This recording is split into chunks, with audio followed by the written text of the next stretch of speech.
पिंडदान माझ्या जगद्गुरु तुकोबारायांनी या गोष्टीचा निषेध केला. कोणत्या गोष्टीचा? जिवंत असताना सेवा करायची नाही, नंतर पिंडदान करायचं याचा निषेध केलाय. पण काही काही भांडवळ ह्याला धरून बसलेत बघा.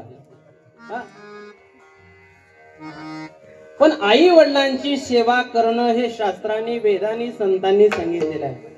आई वडिलांची सेवा केली पाहिजे. किती सेवा करावी?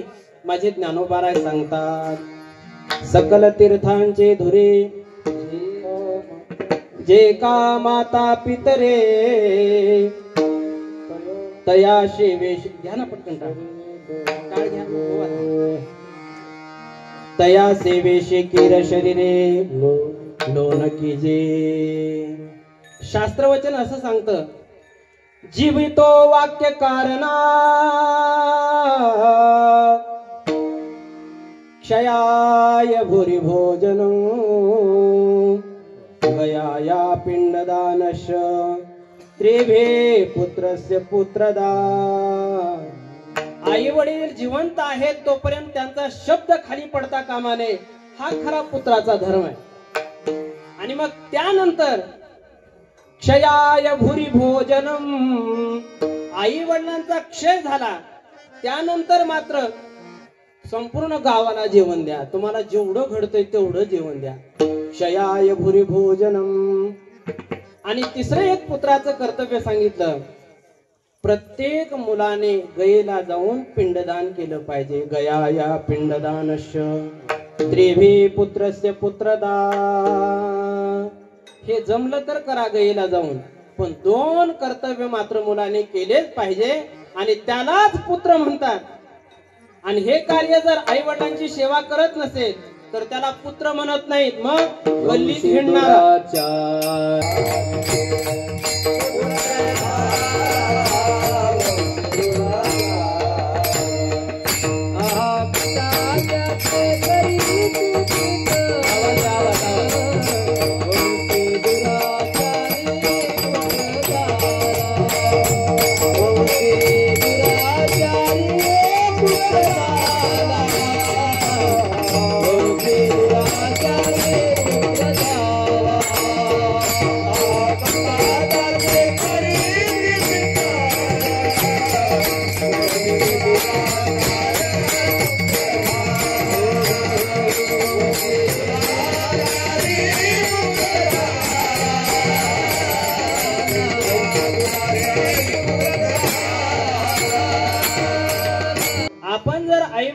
सेवा नाही केली, पिंडदान नाही केलं तर आपले आई वडील, आपले पितर आपल्या नावाने बोंबा मारतात. वंशी दुराचार्य पुत्र झाला.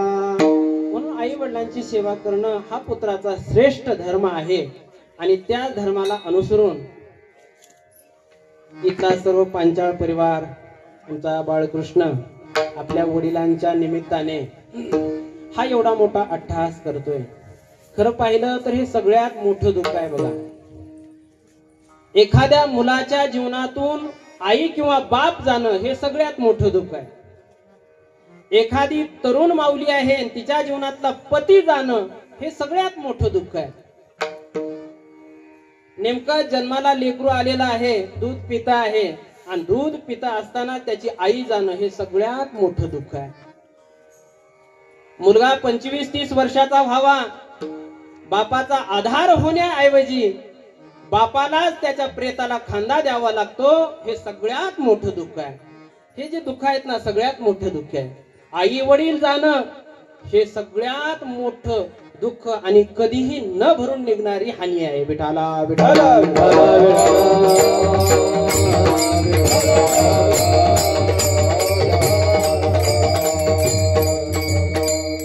या जगामध्ये आई वडिलांसारखं दुसरं प्रेम करणारं कोणी नाही, मला कोणी नाही.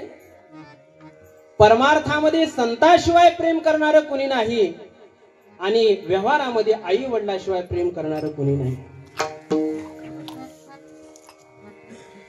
जो जो व्यवहार, जे जे कष्ट आई वडील करतात ते फक्त मुलाकरिता करतात. माझे तुकोबाराय बोलतात, बाप जे जे काही जोडतो ना, बाप जे जे काही मिळवतो ते फक्त मुलाकरिता मिळवतो. बाप करी जोडी लेकराची ओढी, हो बाप करी जोडी लेकराची ओढी, बाप करी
जगद्गुरु तुकोबाराय बोलतात, बाप जे काही कष्ट करतो, जे काही हाडाचं काढ करतो, ते फक्त आपल्या मुलाकरिता करतो. बाप करी जोडी लेकराची ओढी, एवढं कमावतो आणि एके दिवशी निघून जातो, सगळं मुलाच्या नावे होतं बघा. एकाएकी केला मिराशीचा धनी, घडी वागवणे. म्हणून आपण एक गोष्ट लक्षात ठेवली पाहिजे, आई वडील एवढं करतात ना आपल्यासाठी, मग आपलं सुद्धा आई वडिलांसाठी काही कर्तव्य आहे. विठाला विठाला. आजकालच्या मुलांना आई वडील जोपर्यंत काम करतायत तोपर्यंत आई वडील हवेसे वाटतात, आणि एकदा आई वडिलांचं काम बंद झालं की आई वडील नको वाटतात महाराज. म्हणून आपल्याकडे म्हण आहे बघा, काय गोड तर काम गोड आहे. पण लक्षात येत नाही मुलांच्या की आई वडिलांनी आपल्यासाठी एवढे कष्ट केलेले आहे. कधी पायाला चप्पल व्यवस्थित घालत नाही, कधीही बघावं बापाची बनेल नवी कोरी नसते, फाटकीच असते महाराज. हे कशासाठी बाप करतो, तर ती प्रत्येक गोष्ट आपल्या मुलासाठी करत असतो. पण आजकालची मुलं आई वडिलाला तोंडाने नीट बोलायला सुद्धा तयार नाही. म्हणून आमच्या कबीर महाराजांना म्हणावं लागलं, आई रे बेईमान दुनिया, आई रे बेईमान दुनिया, आई रे बेईमान दुनिया, आई रे बेईमान दुनिया,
कोई ना माने,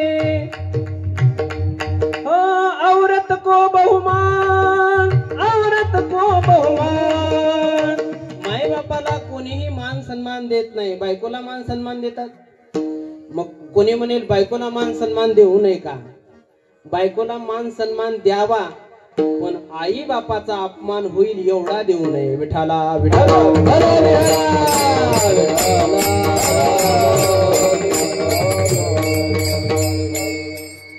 आजकालची परिस्थिती अशी झाली, लग्न होत नाही तोपर्यंत आई आई आई आई करत राहतो, आणि लग्न झालं की मग लग्नाच्या अगोदर आई कुठे गेली, आई कुठे गेली, आई कुठे गेली, आणि लग्न झालं की मग ती कुठे गेली, ती कुठे गेली, ती कुठे गेली.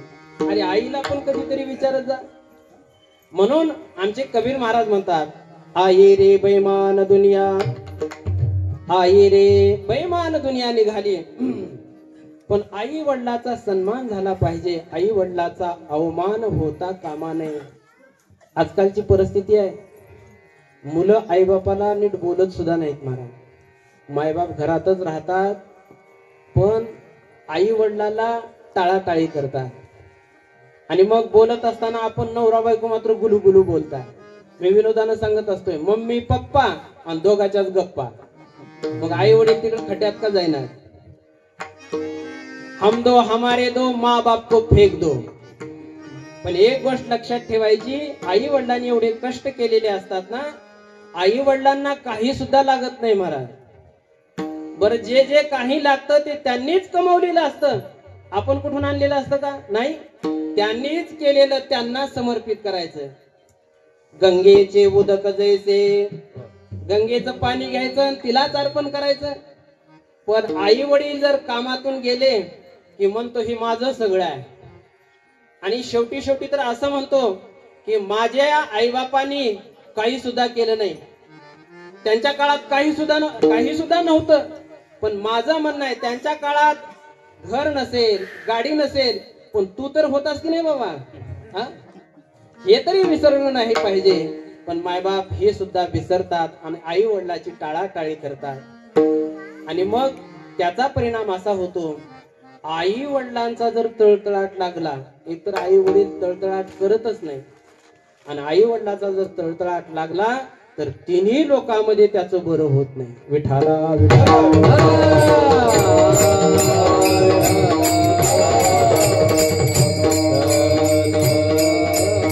पण आजकालच्या मुलांना हे कळायला तयार नाही. सेवा नको वाटते. कितीतरी मायबाप अट्टहास करतात. एक दोघं नवरा बायको होते, त्यांना 2 मुलं होते. आजकालची पिढी कशी निघाली. 2 मुलं होते, मायबापांनी कष्ट केले, दररोज दुसऱ्याच्या शेतामध्ये काबाड कष्ट करायचे, पण मुलांना शिक्षण द्यायचं. एवढं उच्च शिक्षित केलं, पोरं अमेरिकेसारख्या ठिकाणी शिक्षणाकरिता गेले. तिथे गेल्यानंतर उच्च डिग्री त्यांना प्राप्त झाली, नोकरी लागली. आणि नोकरी लागल्यानंतर पोरं तिथंच राहायला लागले. आता नोकरी लागली म्हटलं की पुढचं ध्येय काय असतं?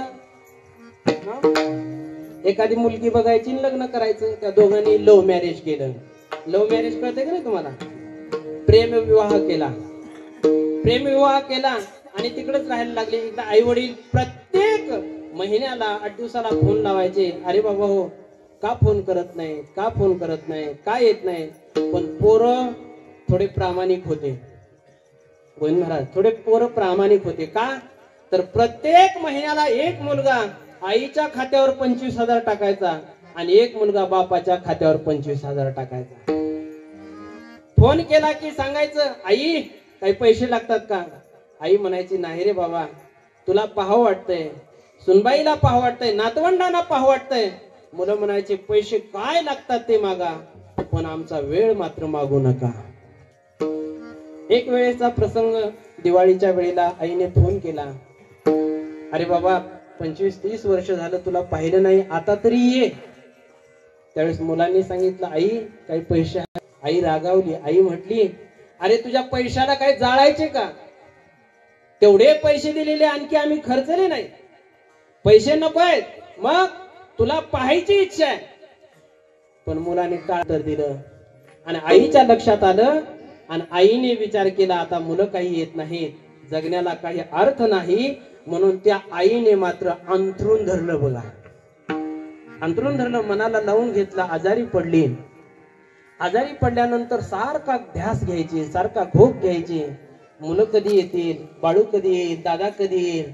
म्हणून नवऱ्याकडे सारा, अरे बाळू तुझी आई आता राहत नाही वाटतंय, तू ये. त्यावेळेस पोराने सांगितलं, बाबा काही काळजी करू नका, तुम्ही मोठ्यातल्या मोठ्या दवाखान्यात घेऊन जा, काय खर्च लागेल ते आम्ही देतो. बापाने लगेच दवाखान्यात नेलं. बघा, का हो पोरं येत नाहीत का? अगं फोन लावला, येतील, आज उद्या येतील. बापाने फोन लावला, अरे तुम्ही येणार आहेत की नाही? पोराने सांगितलं, अरे दादा आम्हाला काही येणं होणार नाही. एके दिवशी नवरा त्या बेड जवळ असताना बायकोने केविलवाण्या नजरेनं पाहिलं आणि विचारलं, का हो आपली मुलं येत नाहीत का?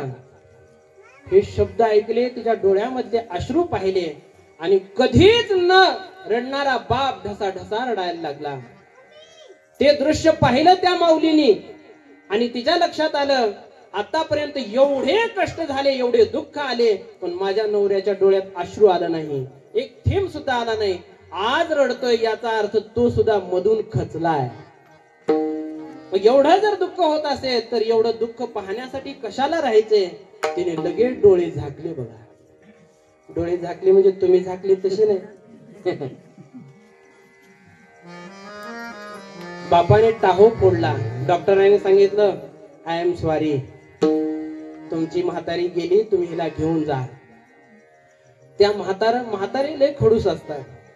त्या म्हाताऱ्याने सांगितलं, पोरं आले तर उचलतील, मी हात सुद्धा लावणार नाही म्हातारीला.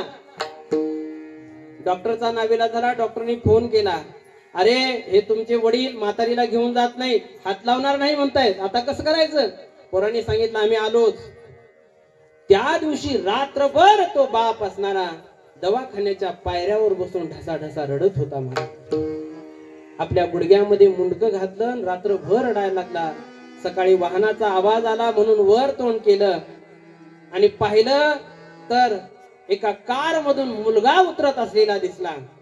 धावत पळत गेला आणि गळ्याला कडकडून मिठी मारली आणि तो ढसा ढसा रडायला लागला. काही क्षण रडणं झाल्यानंतर तो छोटा मुलगा आलेला होता. त्याला विचारलं, बाळू दादा आला नाही? त्यावेळेस त्या बाळूने दिलेलं उत्तर तुमचं सुद्धा हृदय छिन्न विछिन्न करून टाकेल. बघा, बाळू म्हणला, बाबा चला ना. नाही नाही, मला सांग अगोदर दादा का आला नाही. त्यावेळेस तो बाळू म्हटला, बाबा दादा म्हटला की तू या वेळेला जा, मी पुढच्या वेळेला जातो. ही वेळ आणि पुढची वेळ कळते तुम्हाला? म्हणजे आईच्या मातीला तू जा, बापाच्या मातीला मी जातो. एवढी बेमान दुनिया निघाली. माय बापाची त्यांना थोडी सुद्धा किंमत राहिली नाही. पण आई वडिलांची जो सेवा करतो तोच खरा धन्य आहे. विठाला विठाला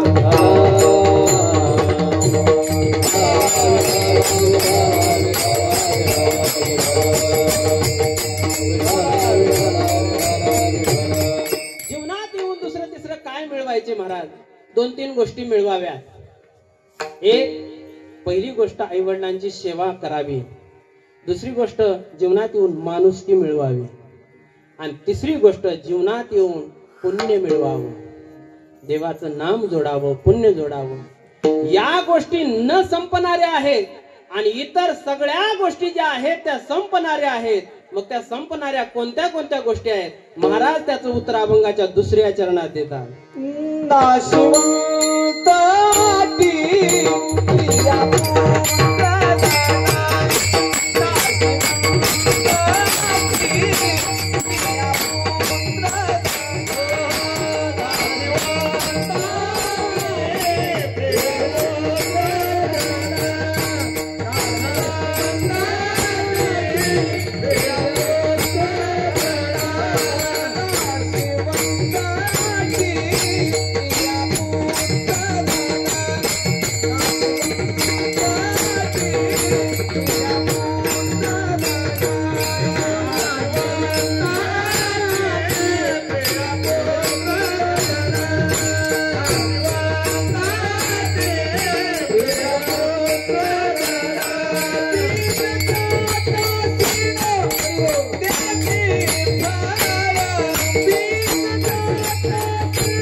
नाशिवंताटे प्रिया पुत्र धन बीज ज्याचा शिन तेची फळ. जगद्गुरु तुकोबाराय बोलतात, आपण ज्याच्या पाठीमागे लागलेलो आहोत ते सगळं संपणार आहे, नाश पावणार आहे. मग काय काय नाश पावणार आहे? नाशिवंत अटी. पहिला नंबर सांगितला प्रिया. प्रिया म्हणजे बायको. बायकोला प्रत्येक जण वेगळ्या वेगळ्या नावाने हाक मारते बघा. कोणी बायको म्हणतंय, कोणी अर्धांगिनी म्हणतंय, थोडं सुशिक्षित असलं तर मॅडम म्हणते बघा, आहे की नाही? एकदम गावठी असेल तर महाराज ही आमची लक्ष्मी आहे बघा म्हणतंय. आपल्या लातूर जिल्ह्यामधला एक फेवरेट शब्द आहे काय? महाराज हे आमचं खटलं आहे बघा. खटलं म्हणतात ना इकडं? खटलं पटलं ना तुम्हाला? हा, खटलं म्हणतात. त्या कोकणी भागामध्ये गेलो तर ते म्हणतात, महाराज ही आमची बाई आहे. बाई आहे म्हणतात. त्या बारामती भागामध्ये गेलो तर तिथला एक मनुष्य ओळख करून देताना म्हणला, महाराज हे आपला आहे बघा म्हटलं. तिकडे बायकोला बारदाना म्हणते. आपल्याकडे तर बारदाना कशाला म्हणते?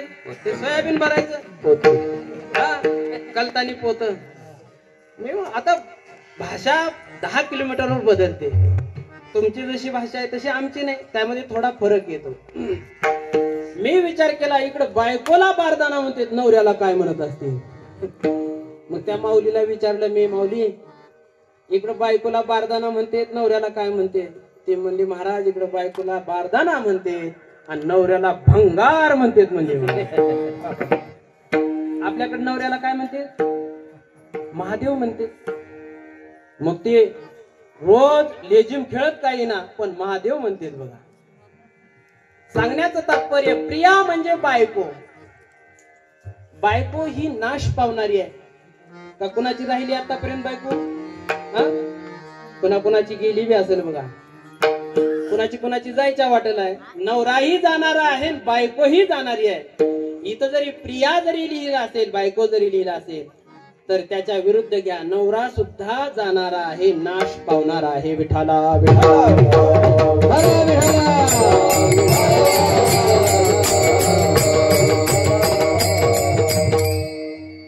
दुसरं सांगितलं पुत्र. पुत्र ही जाणार आहे, नाश पावणार आहे, मरणार आहे. आणि तिसरं सांगितलं धन. या तिन्ही गोष्टी जाणाऱ्या आहेत. नवे नवे या जगातल्या सगळ्या गोष्टी संपणाऱ्या आहेत. एका बाईचा मुलगा वारला. एकुलता एक मुलगा होता. 5-6 महिने झाले मरून. ती धाय मोकरून रडायची बघा. भिंतीवर डोकं आपटून आपटून रडायची. एकदा गावामध्ये सत्संगाकरिता शंकराचार्य आले.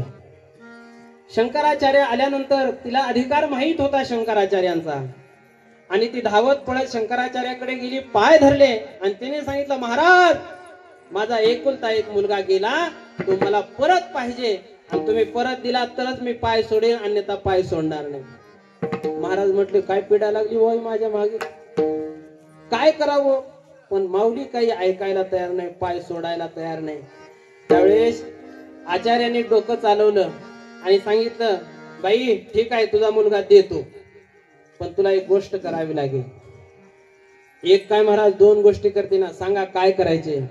काही नाही, तुझ्या गावामध्ये खरोळ्यामध्ये ज्या घरातला एकही मनुष्य मेला नाही, त्या घरातून फक्त मुठभर माती घेऊन ये. ती माती जर तू आणलीस तर मी तुझ्या मुलाला नक्की उठवेन. ती बाई जोश मध्ये म्हणली, महाराज मुठभर काय मागता, 2 टोपले घेऊन येते की. आणि ती गेली, शेजारच्या घरी गेली आणि तिला विचारलं, तुमच्या घरी एखादा माणूस मेला नसेल तर मला मुठभर माती द्या. तिने सांगितलं, माय काल परवाच माझाच नवरा मेलाय. तिने ते घर सोडलं, दुसऱ्या घरी गेली, तुमच्या घरी कोणी मेल नसेल तर मला एक मुठभर माती द्या. ते म्हणली, माय 6 महिने झालं माझ्या पोराचं पोरग मेलय.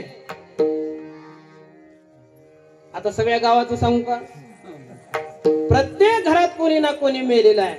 तिला शंकराचार्याकडे जायची सुद्धा गरज नाही. तिला आपोआपच लक्षात आलं की हे सगळं जाणार आहे. पोरग मरणार आहे, बायको मरणारी आहे, नवरा मरणार आहे, धन सुद्धा संपणार आहे. नाशिवंताटे हे संपणार आहे. पैसा कुणाजवळच राहिलेला नाही का? राहिलाय कुणाजवळ? नाही. पण माणसं कुत्र तरी कमी पळतं एवढं पैशाच्या मागे पळायलेत बघा. आणि पळाल्याने जर पैसा भेटला असता तर जगातला 1 नंबर श्रीमंत गावातलं कुत्र असतं. पळाल्याने पैसा भेटत नाही, नशीब लागतं महाराज त्याला. हे पैसा पळाल्याने भेटत नाही, तो पैसा टिकत सुद्धा नाही. म्हणून काही माणसं पैसा पैसा पैसा पैसा करतात बघा. धन धन धन धन धन धन करतात आणि एक दिवशी पत्रिकेवर नाव येतं यांचं झालं निधन. विठाला विठाला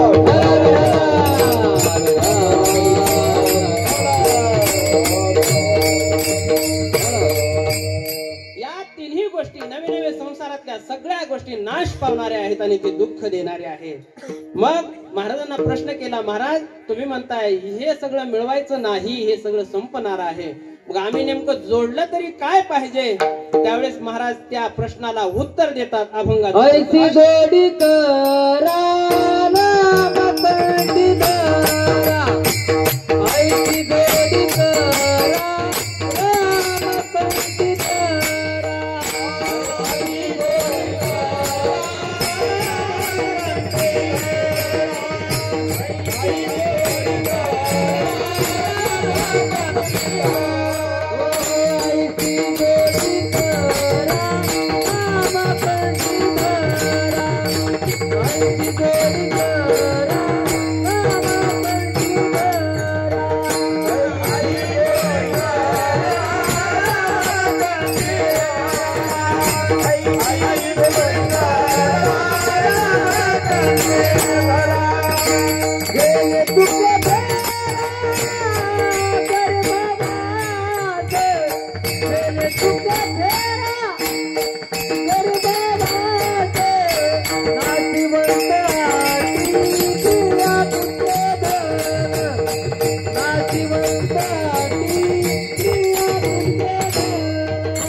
संत श्रेष्ठ जगद्गुरु तुकोबाराय बोलतात, ऐसे जोडी करा, असं काही जोडा.